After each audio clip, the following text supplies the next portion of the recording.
యనమదుర్రు అని ఒక చిత్రమైన క్షేత్రం. అక్కడ శివలింగం ఉంటుంది. శంకరుడు ఆ శివలింగంలో తల కిందకి పెట్టి పాదాలు పైన పెట్టుంటాడు.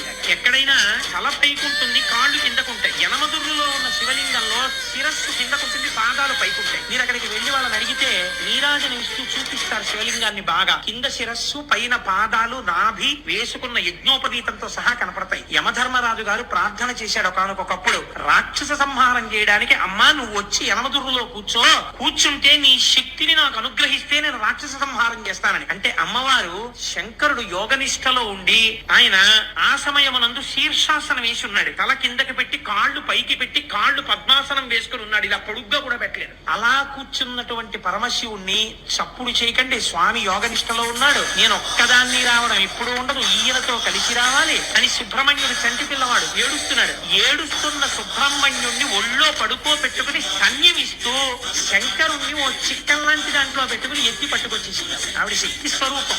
ఎత్తి పట్టుకొచ్చి దేవాలయంలో పెట్టి కూర్చుంది. తానే ఒక పుష్కరిణి సృష్టించింది. అక్కడ ఆ ఎదురుగుండా ఉన్న కోనేటిలో ఉన్న నీటితోనే అన్నం వండుతారు స్వామికి మహానైవేద్యానికి. ఆ నీళ్లతో వండకుండా మీరు ఎంత గొప్ప అగ్నిహోత్రం మీద ఎంత గొప్ప మినరల్ వాటర్ తీసుకొచ్చి వండినా సరే రాత్రి వరకు వండినా బియ్యం ఉడకవాలి.